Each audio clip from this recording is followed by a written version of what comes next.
Good morning. Hey, Debbie. Hi, Dan.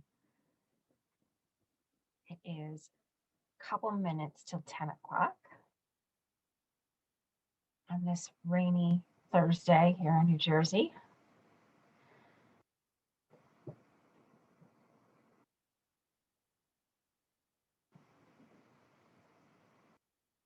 Let me know you're here. Say hi or something on the chat so I know everything's working. Oh, thank you, Deb. Yeah, the blonde hair. I'm getting more used to it. It's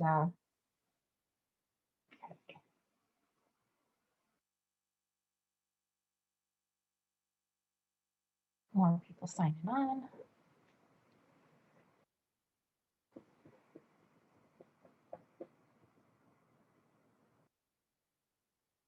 Hi, Diane.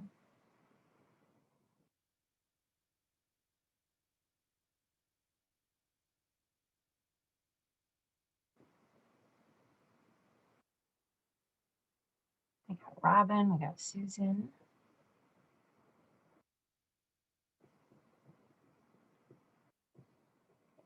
How's everybody doing?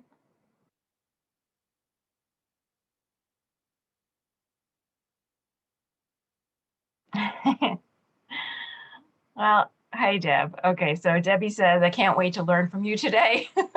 I hope you do. I hope you, or maybe just reinforce stuff you already know.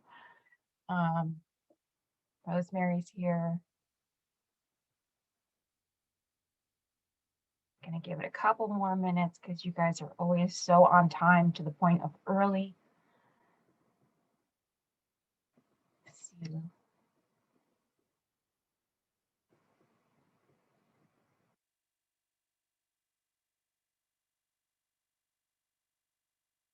Yes, reminders are always helpful.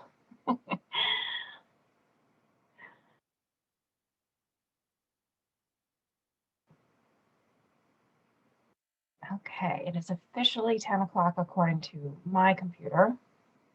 Good morning, everyone. So I am Heather McManus with blonde hair. It's shocking to me as well. And I've always been a brunette, but the gray hair is winning. So this is what we're doing.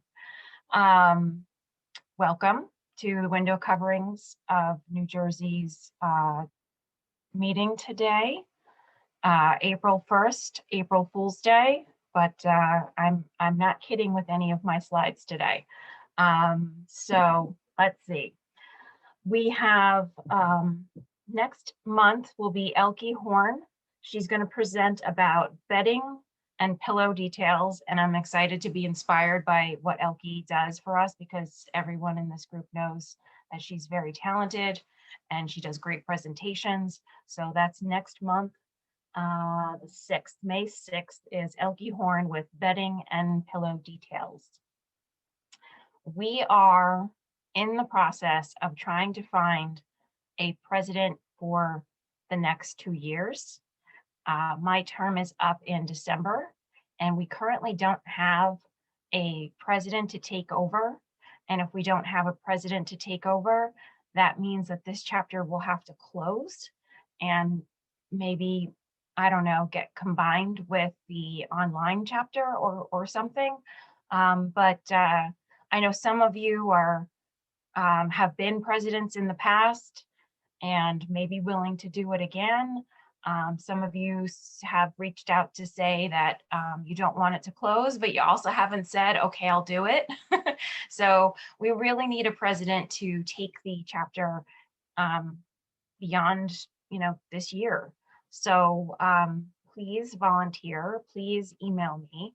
I'm going to send out emails and try and get you guys inspired to keep going. But that's all I can do. So, let me know, send me an email and say, well, I'm thinking about it. What does it really entail? I will happily tell you how much time I spend making the invites and show you around the technology part of it. If that scares you, I'm a good teacher with that. I can show you, you hit this button and that button, and I can educate you on what it's going to take. It's not a small, tiny job. It's not like an hour a month. It is a little bit of work, but all of the board members are staying on. So you would have a VP and you would have a financial person staying on, and then I would be there to guide and everything like that. So it's not all on you. There is a board in place, but we do need a president to make this chapter keep going. So just think about it, consider it. We're not in the like make it or break it time. We're pretty much need to know by July. That's sort of like when we have to inform other people and make plans to close it down or plan for the next year. So please consider it, and let me know. Okay, so another announcement, I will be sending save the date out. Okay, Debbie Hall says we have a healthy budget, so that, yeah, and there's money in this chapter. So you can plan good meetings with good speakers and have fun with that part. So it's a really strong chapter. It would really be a shame to have it closed because we don't have a president going forward. And I can walk you through all of the things that I do and hand over the reins and be there to help you, but we do need a president. So September 22nd, save the date, September 22nd, we are going to have, we're calling it right now, the biggest, best Window Coverings Association of New Jersey membership party ever. So it's just about networking and fun, and we're planning it, and I'm excited for it, and it's just going to be members only, and that's September 22nd, and it's going to be good. So mark that on your calendar, cross it off, make sure you are available to be at this party. It's not going to be one you want to miss. So, okay, I will get started in my presentation. I am the presenter today, so thank you all for being here. It is recorded, so we will share it later as usual. I've started to do that list so you can watch later. So I will update you each time, I guess, or maybe every couple times. We'll see how it goes. Okay, so let's share my screen. Okay, and here we go. Okay, so this is pricing. Don't leave money on the table. This is so important because we all do it. Okay, so who am I? I'm Heather McManus. I went to Pratt Institute. I worked at Gannex Model Upholstery in Short Hills. They were a very high-end workroom that did amazing drapery and reupholstery. They had every single fabric book known to man in that shop. So I know so much about the construction of how things are made and all of the possible, different fabric companies and how, this is going to react with that. And it was such a great education to work for them for about 4 years. Then I went to Ethan Allen, and after that, Bograd's Fine Furniture. So then I really learned a lot more of about furniture and those terms and selling and things like that. After that, I started my own business, Artistry Interiors. I've been featured in Traditional Home, Design NJ, and many other magazines and newspapers. I've starred on TV's Home Smarts 3 times. I've been a guest on a Well-Designed Business podcast twice. I've self-published a book called Love Where You Live, Dream Homes Made Real. That is for sale on Amazon.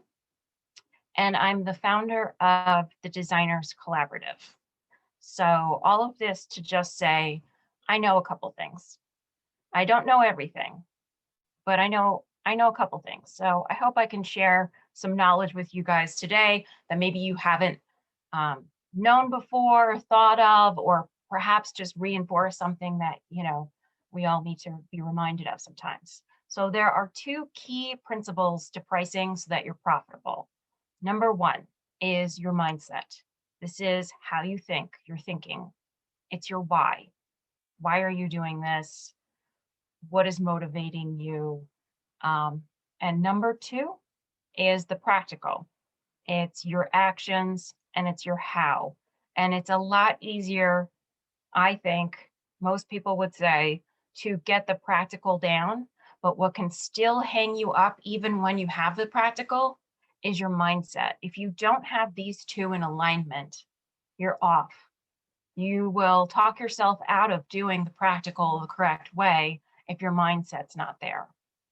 So you just have to, usually a coach can work through your mindset troubles. A good book might set you on the right path, but truly it is up to you to set your mind in a place where you know you are worthy and you are deserving of making profit. And if that is off, your practical steps on how you do things, the math part of it, you can talk yourself out of making enough money on something because, oh, should I not make this much? Oh, that sounds expensive. Maybe I can make it less. So these two key principles have to work together. So make sure you are in alignment. And I'm going to focus on the practical. The mindset, it's really up to you. And you really have to do the work yourself. Somebody can guide you, a book can guide you, but this comes down to you. Okay, so here's what happens when your pricing doesn't leave enough room for profit. You can't pay your bills on time. You rob Peter to pay Paul. You have sleepless nights. You feel resentful, helpless, and stuck, and burnout kicks in. This is when you don't have enough profit. And it's not a good place to be. And I bet all of us have been in this situation. Now, what happens when your pricing allows for generous profits?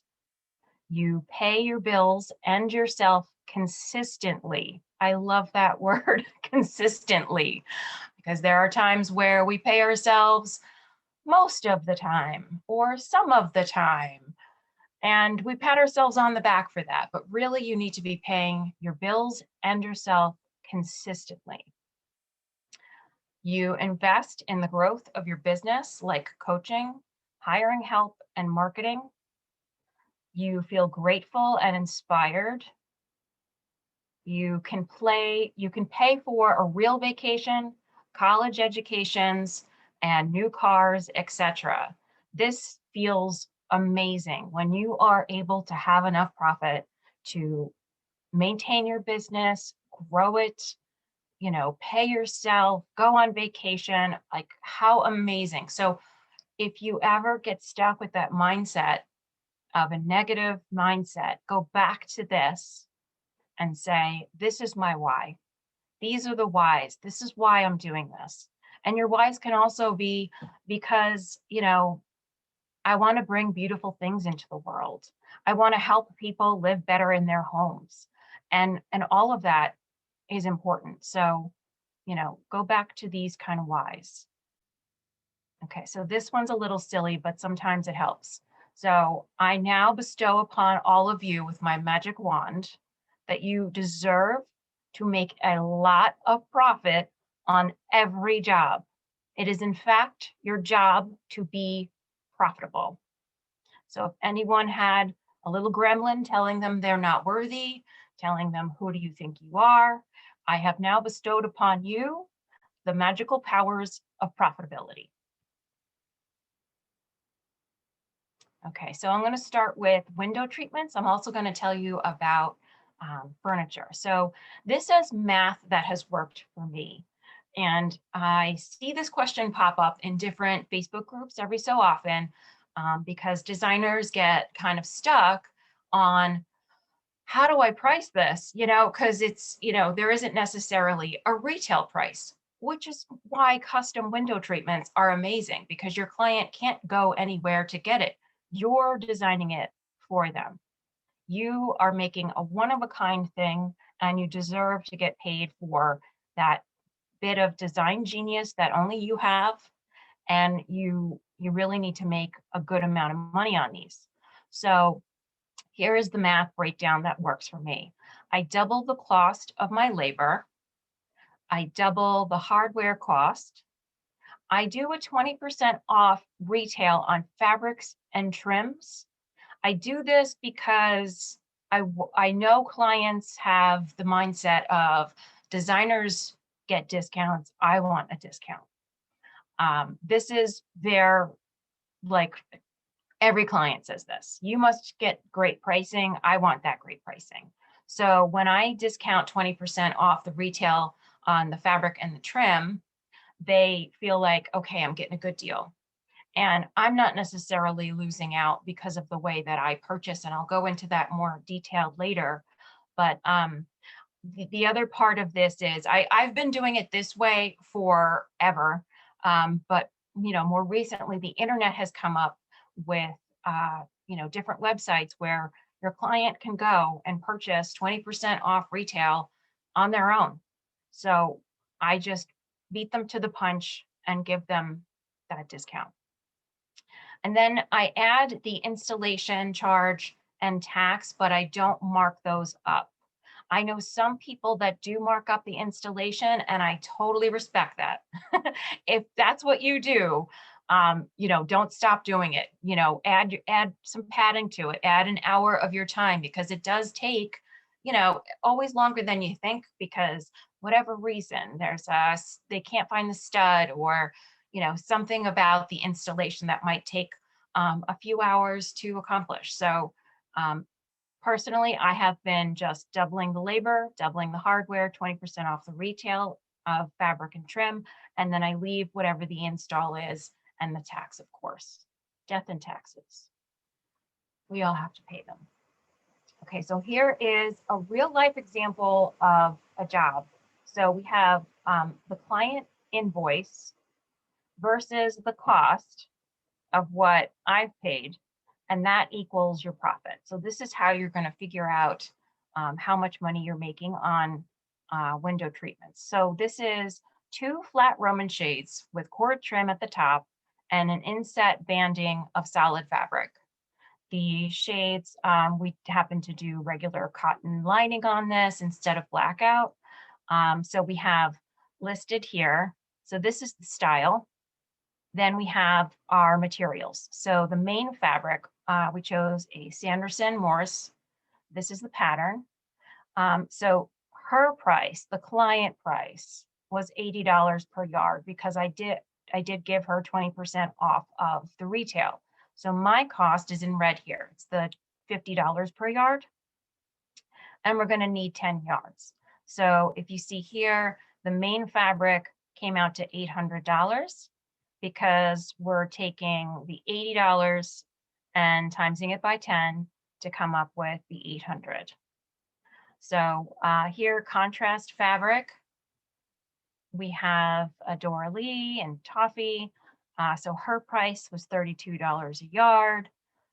My cost was $20 a yard, and we're going to need 6 yards. The cord trim from Cravat, her cost $24. My cost $15, and I've given her that discount again, and we're going to need 5 yards of it. So that's how I've come up with the math here. So my labor cost from the workroom, whoever you use, was $990. So I times that by 2, and this is the client's cost, $1980.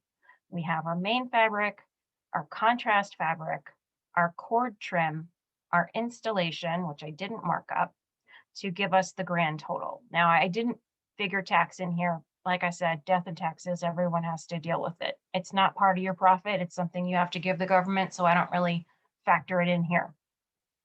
So if you've gotten $3,220 from your client, and everything has cost you $19.25, your profit is then $12.95, which is a really nice profit to have on 2 Roman shades. This is the power of custom window treatments. If you aren't doing it, you have to start, because you are leaving so much money on the table if you're not doing custom window treatments. And there are plenty of resources for you guys to learn how to do this. And the fabrics that you are able to get on your own as a designer, you are able to get wholesale pricing on every single one of these fabric companies just by having a resale number. That's it. That's all they need. So open your own accounts and start getting these fabrics. Now, I did say that I do 20% off. I have been able to establish 20% off in addition to the 50% off that I get. So let me say that again in a better way. So I focused on one company. I went to Stout because I liked their fabric. I liked their price point. They kind of had everything I needed. And so I honed in on Stout, and I talked to my sales rep and I said, well, you know, right now I'm ordering from like all these different companies. And really what I want to do is focus in on your product. And if I can get an extra discount because I only order from you and I give you X amount of dollars every single year, would I qualify for an extra discount? And he said, yes, let's make this happen. I want us to be your go-to. So let's see what we can do. And so my rep, who we probably know at the time, was Bart, and he went to management and said, you know, what can we do for this? And, you know, what price point does she have to hit to make this happen? So it started off with an extra 10%. So I got my normal wholesale 50% off, plus an additional 10% off. And then we worked up to 20% off. So when I offer a 20% discount on Stout fabrics, I'm not losing out on any money. I'm still making plenty of money. So my discount has been 50 plus 20% off of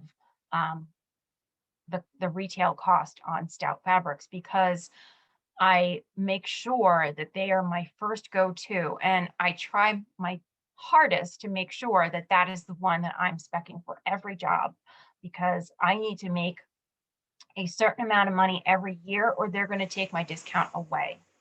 So this is one way that you can make more money. And I mean, you're really making a great relationship start to happen too with that company, because they understand you are really dedicated to making, you know, that happen for them, which means more sales for them. So it's just kind of a win-win. So if you can focus in and make one company your go-to, you may be able to qualify for that. And honestly, it can't hurt to ask.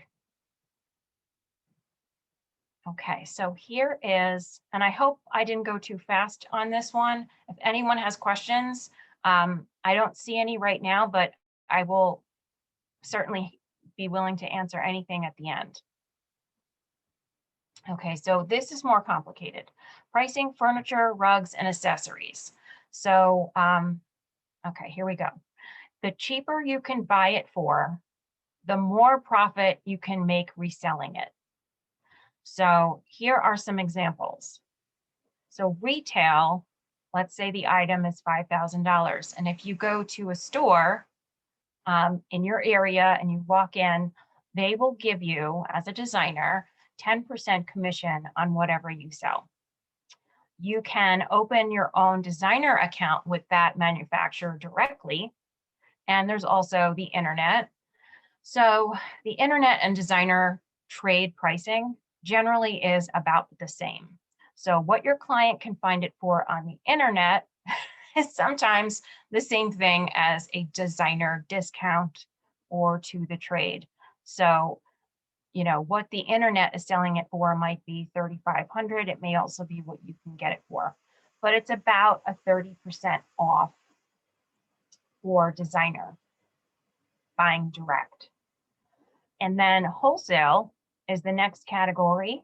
Sometimes the internet is matching that, and that's $2,500 for that same item. So you get, usually wholesale is 50% off. Then we have stocking dealer. Now this is usually your absolute best category. Stocking dealer is a very difficult thing to get, but if you can qualify for it, if you can make that magic happen, you're going to make the most amount of money, because that same $5,000 piece can be purchased for $16.66 and 67 cents. So you're making a third off of the retail price. It works out to usually between 68 to 70% off of the retail price. So these price differences are called pricing tiers, and I'll get into that a little bit more in some next slides. So the difference it makes for one house. So let's say we have a client with a beautiful house and they're going to buy $100,000 worth of furniture. Very easy to do if you have a house this size and this beautiful. $100,000 worth of furniture, you can do that in the blink of an eye. So if you go to a retail store, you get all the conveniences of that. You can bring your client there, they can sit on it, and this works really well for people who are just starting out, or they maybe think of it more as a hobby and not so much serious, like I have to pay the mortgage. You know, you may have somebody else in your household that brings in a really big salary, so it doesn't make that much of a difference to you how much money you make on things. So with $100,000 worth of product purchased at your local store, you're going to get $10,000 in commission. That is not nothing. That's a nice chunk of money if you're going that way. However, wouldn't it be nicer to make $50,000 on that same job by buying wholesale and stocking dealer? We're talking $40,000 and a difference. So this is more work. Do not mishear that this is suddenly easy and everything, but it's not hard. It's just different. So the $50,000 that you can make means that you don't have a store to go to and sit on it. It means you as the designer have to know that product. You have to have invested time and money into knowing that product so that you can sell it to your client and know that when it arrives in their house, they are not going to say, "Oh, I don't know if I like this." But this is something that I have been doing for years. And so it might sound a little bit scary to not have the client sit on something, but trust me, it can be done. And they actually sometimes prefer it because they're not getting confused at a store with too many options. When you can tell them, "I love this company and here's why. And you know, I've sat on this, I know you're going to be comfortable," and they're sold on it. So the difference is big. The difference is, you know, $40,000. What can you do with $40,000 extra in one job? Quite a bit. So here is another example. This is from Lexington. It's the MacArthur Collection Foxborough sofa in leather. It's as shown. So this would retail for $5,535. Now, Wayfair sells it for $2,039.99 with free in-home delivery. So this is really a problem because no one actually sells it for the $5,535 price. It's just the way the world works. No store sells everything for true retail. They generally discount pricing because that's just how the industry works. So Wayfair has taken it to a new level, and they're including free delivery. So how do you go about this as a designer trying to, you know, compete with this? You're not going to make anything buying it from Wayfair, and you're going to get terrible customer service. You don't want your client going through that, and you certainly don't want to go through it yourself. So here is wholesale, $18.45. So you're buying this direct. It's the same as stocking dealer. See, the names of wholesale and stocking dealer sometimes are interchangeable. And also there are companies who have their own made up language. So it's extra confusing. Like there's one company that goes by gemstones. So it's like, this is ruby pricing, this is sapphire pricing. So it gets a little confusing. So you really have to ask a lot of questions when you talk to a sales rep. But if you can buy it for this and sell it for this, then you can make some money on it. But if you can't, then it's kind of not worth it. So I'm going to show you a couple more slides on this kind of breakdown and how you can solve it. Let me see. Okay, so furniture pricing breakdown. This is an upholstered bed from Universal, which is a great manufacturer. They have tons of furniture. So this is a real bed that, these are real examples that I've gone through to price up to show you. So here's our item number. And a designer can get designer pricing from Universal, and their pricing would be $11.78, and it includes freight. So Universal says that they don't have a retail price list, but you know, well, I'll show you in a minute what happens when you get to the internet. So with no retail price list to say this is your retail, this is your designer price. So a designer with just a resale certificate can get this price, and they throw in freight.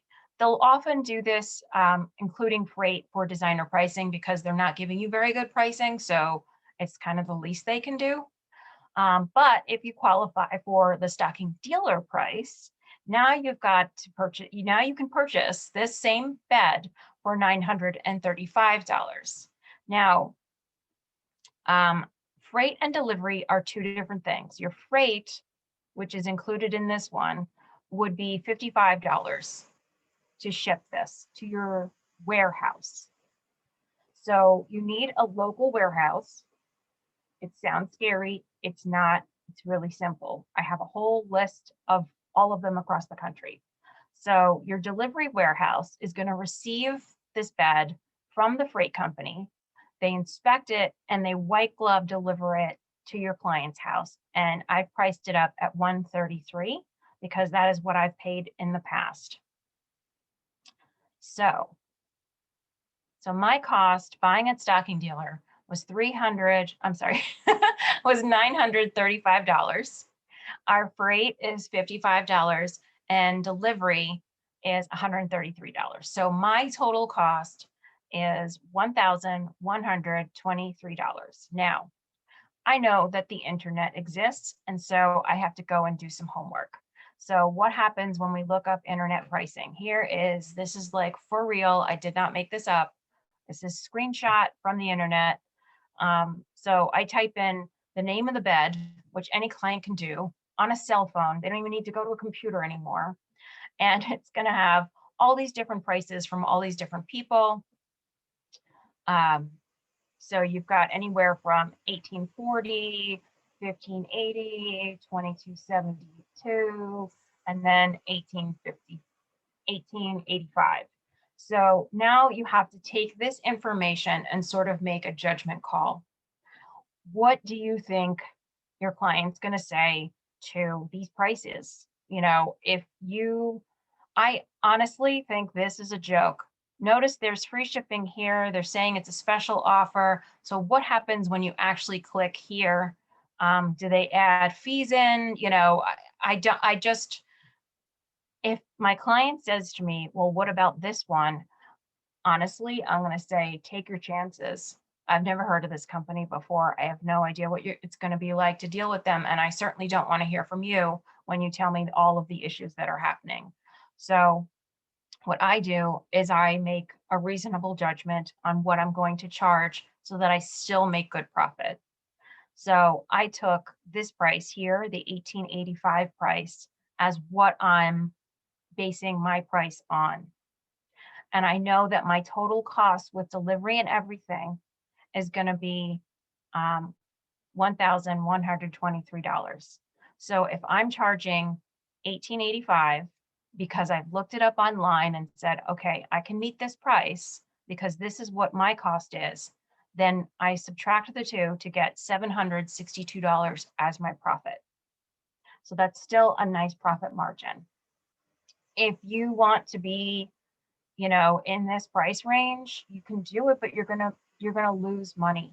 And as a designer, you are not just the internet. You are providing not only that one piece for that room, you're providing everything in that space that's going to look amazing together. And so I don't want you to just go to the lowest price on the internet because you're going to miss out on some money. Don't leave that money on the table.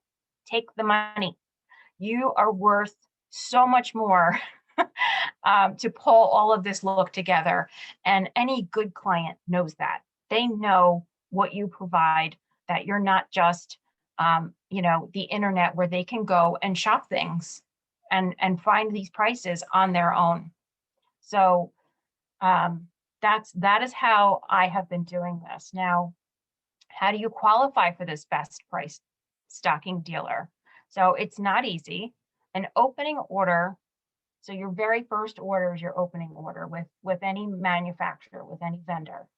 You have to have an opening order of $5,000 to $10,000. This is a general rule of thumb. The uttermost company, I think it's $2,000 to open an account with them. And they don't have tiered pricing. Not every company prices the same way. So, but as a general rule, most major case good companies and most upholstery companies, it's $5,000 or $10,000 just to open it. That's a lot of money. That's a big order. And then you're not done.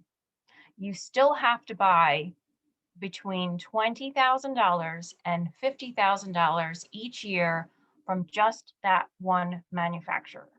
So when I got started in this, I qualified with one really amazing client, this upholstery company. And we did at least 3 different rooms of upholstery at her house. So the $10,000 minimum, I was able to do that my opening order. But then that year, I didn't get any more upholstery orders. So they were threatening to take my account away. So that's the point where the light bulb went on and I said, okay, I need help to do this. I can't go back to buying at the store for 10%.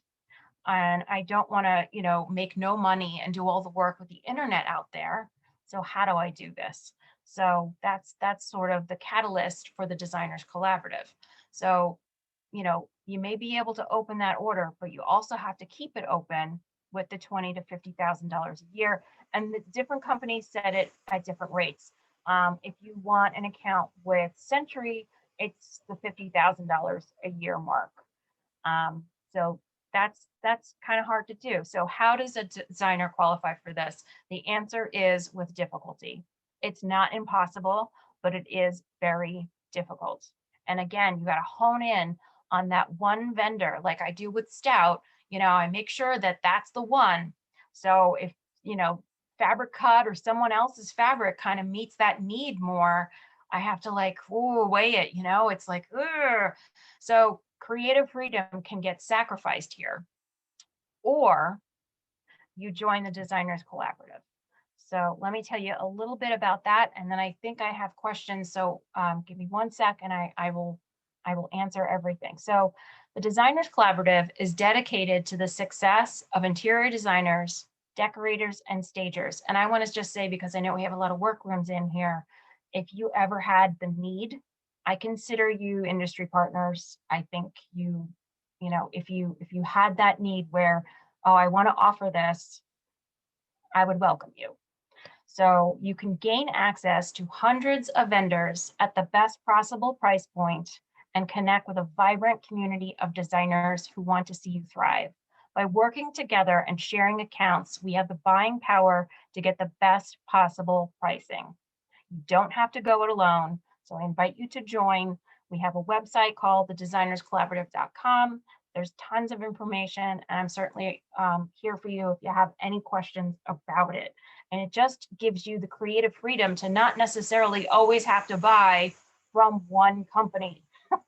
So you can meet that better discount and still get other things. Okay, so I'm going to stop share and see if we have questions. I see some chat. Okay, so let me go up to the top and see.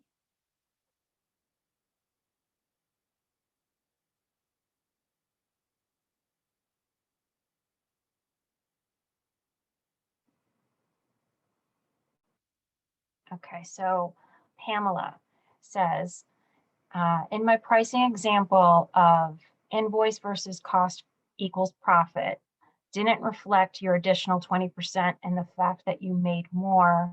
Is that correct? You are correct. I just went with the wholesale price.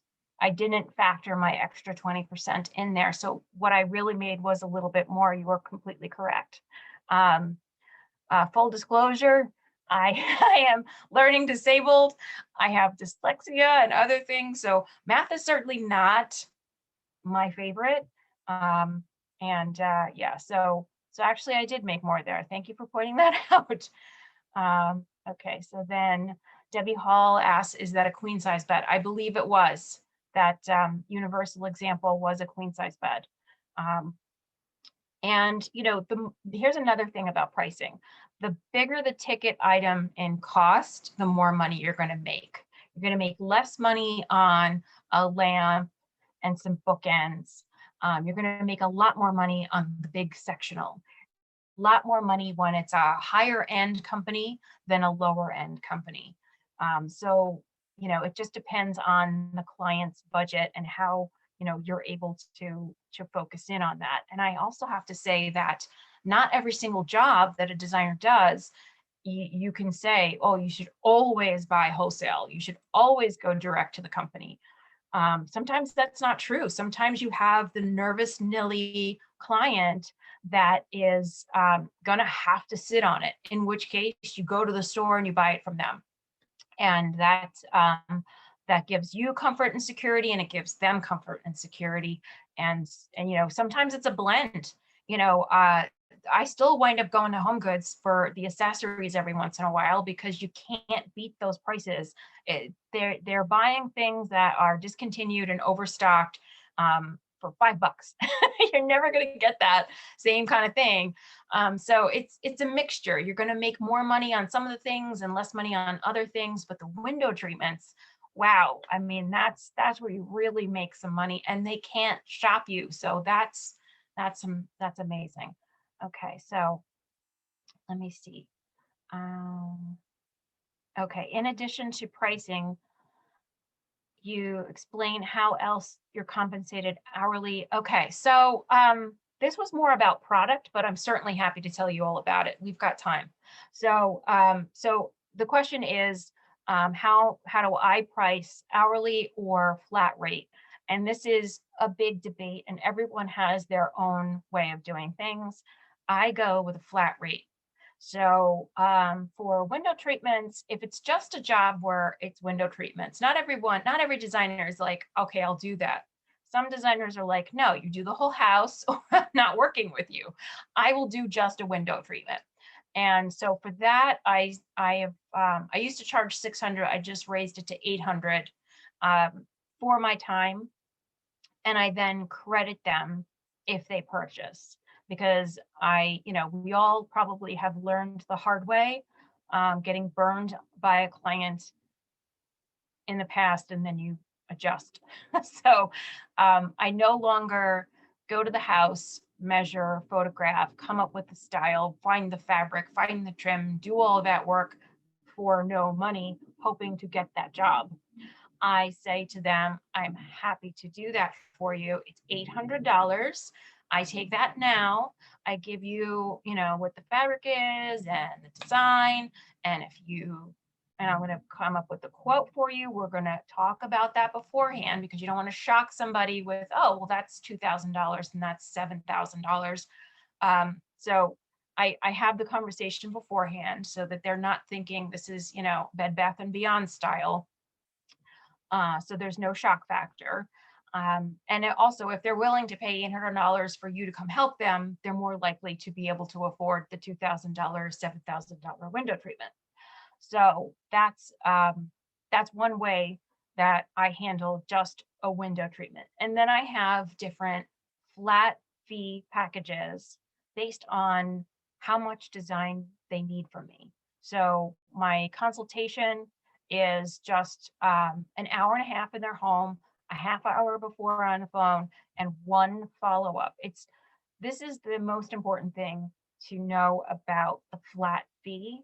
You have to define exactly what it is that they're getting in detail. How many phone calls can they do? Can they email you? Is it okay to text you? All of that needs to be in your contract when you're dealing with the flat rate and defined and talked about. So it's not, but I thought I owned your soul and I can call you on Sunday at 11 a.m.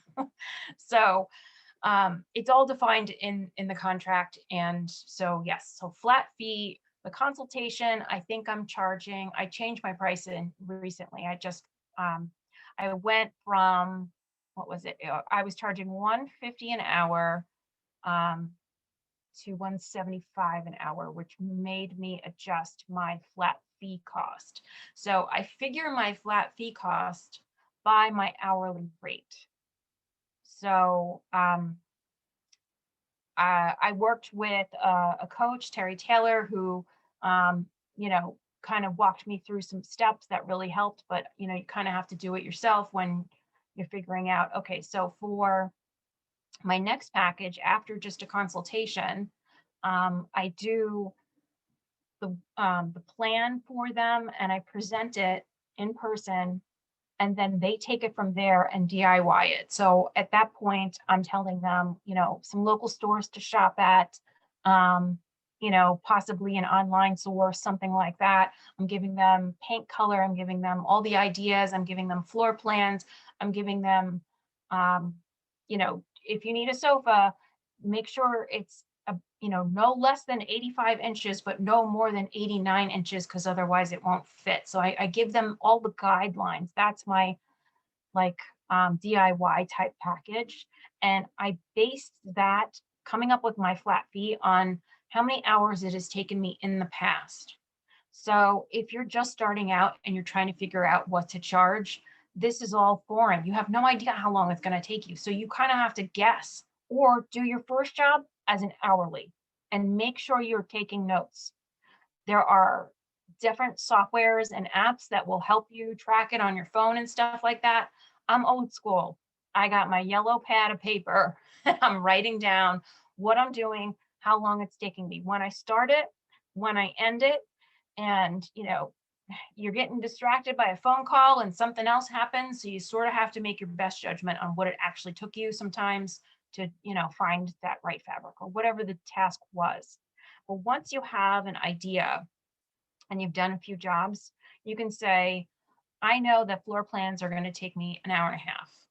I know that finding fabric is going to take me 2 hours by the time, you know, all the samples come in, and then I have to reselect and and then house calls generally take an hour and a half. And so you go step by step and figure out how long this takes, how long that takes, and then you come up with your total. So I don't know, let's call it 100 hours, and you charge $100 an hour. And so that's what your package is. That's what your flat fee is. And you define that very well in your contract so that it doesn't go over, and you have some leg to stand on when they're like, but I need to reselect for the 7th time. It's no. We have in the contract, you get 2 reselections. I give you all these options and then you get 2 more. And after that, we're going back to hourly rate. So I hope that answers the question. Any other about pricing or how to get better discs and things like that from different manufacturers?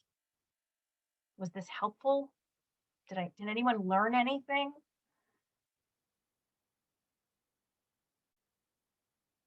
I don't see any chats.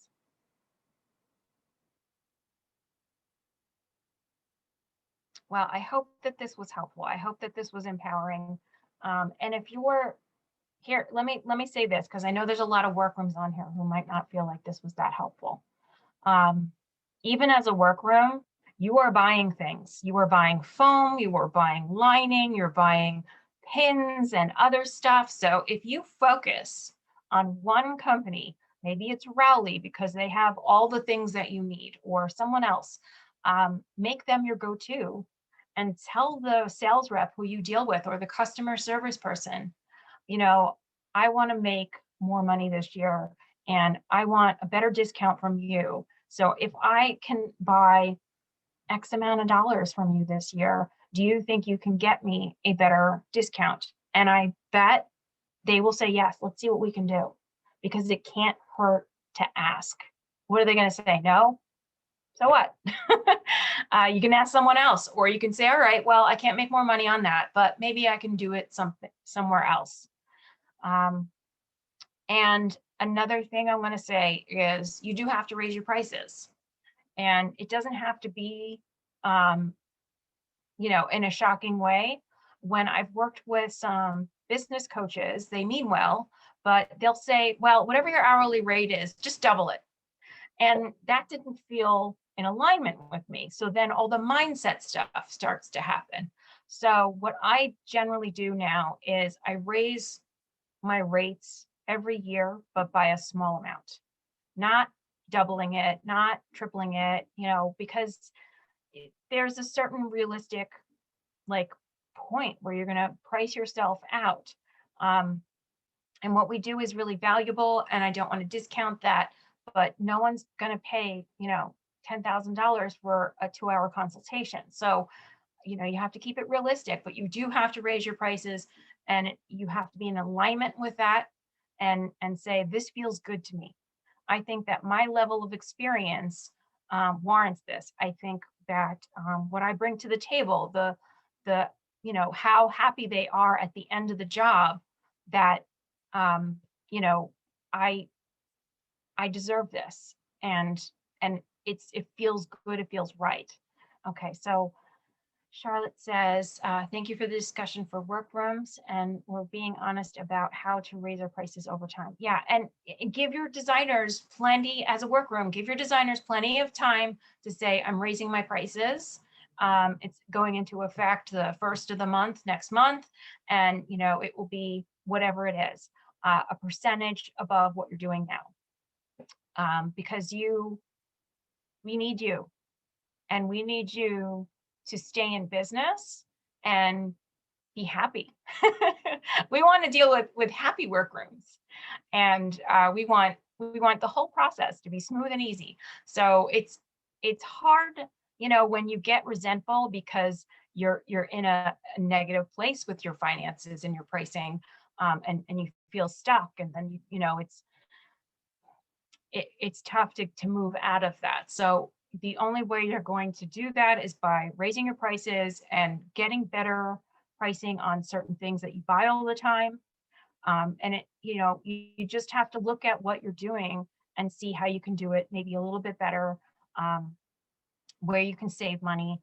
I really liked the Profit First book, and it's a good one if you're trying to figure that part out. I would recommend that one. Okay, any other questions or anything else? Let me see if I missed anything. Okay, so you guys like the information. Good. Yeah. All right, so I guess that's it. Unless anyone else has any other questions, thank you very much for watching. And I hope that you're all gonna make a good amount of money, because what you bring is needed in the world. You are here for a purpose, and you have talent that someone else doesn't have. So know that you bring something special to this world, and we need you to do it. So make enough money that you can continue to do it in a happy way, and go make $1 million, like Rita said last time. All right, guys. Let me know if you have any questions. I will be sharing this. If you want any of the slides, I'm certainly willing to share those with you. So just let me know. Okay, bye, everybody.